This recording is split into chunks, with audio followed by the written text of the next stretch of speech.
আসসালামু আলাইকুম এভরিওয়ান। সেদিন আমাদের অ্যাপয়েন্টমেন্ট ছিল বসুন্ধরা রেসিডেন্সিয়াল এরিয়ায়। আপু আমাদের থেকে কম্বো ব্রাইডাল প্যাকেজটি চেয়েছিলেন এবং সেটিতে ইনক্লুডেড ছিল ব্রাইডাল মেকওভার এবং ব্রাইডাল মেহেন্দি। ফার্স্ট আপু আমাদের লোকেশনে এসে তার ব্রাইডাল মেকওভারটি নিয়ে নেয়। তারপর আমরা তার লোকেশনে মেহেন্দির জন্য চলে যাই। পৌঁছে দেখি আপু ফটোশ্যুট করছিলেন। আমরাও সেই ফাঁকে কিছু ক্লিপ নিয়ে নেই। এই সুন্দর গ্লোয়িং মেকওভারটি আপু আমাদের থেকে করেছেন। সো আপনারা যারা মেকওভারের জন্য আমাদেরকে বুক করতে চান কাইন্ডলি ইনবক্স করবেন। তারপর আমরা নন ব্রাইডাল কাজগুলো শুরু করে দেই। কয়েকটি নন ব্রাইডাল কাজ করার পর আমরা ব্রাইডের মেহেন্দিটা স্টার্ট করি। সেই রাতে আমরা অলমোস্ট 25টার মতো নন ব্রাইডাল করেছিলাম। ব্রাইডের মেহেন্দিটা আমরা মোস্টলি ফ্লোরাল বেজে করি। আপু চেয়েছিলেন রোজ এবং লোটাসের একটা মিক্সচার, সো আমরা সেই অনুযায়ী করার চেষ্টা করেছি। আপু খুবই পছন্দ করেছিলেন ডিজাইনটি। মেহেন্দি অর্ধেক করার পর আমাদের বরপক্ষ চলে আসে এবং ব্রাইড গিয়ে তাদেরকে ওয়েলকাম জানায়।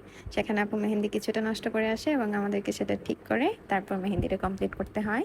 এটি ছিল আমাদের ফুল লুকটা মেহেন্দির।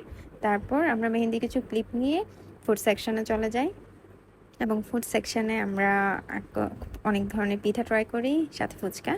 তারপর আমরা ব্রাইডের ব্যাক পার্টটা কমপ্লিট করি এবং বাকি কিছু নন ব্রাইডাল কমপ্লিট করি এবং বাসার উদ্দেশ্যে রওনা দিয়ে দিই। নিচে পৌঁছে দেখি আমাদের ব্রাইড আবার শুট করছেন। সেই ফাঁকে আমি আবার কয়েকটা ক্লিপ নেই এবং বাসার উদ্দেশ্যে রওনা দিয়ে দিই।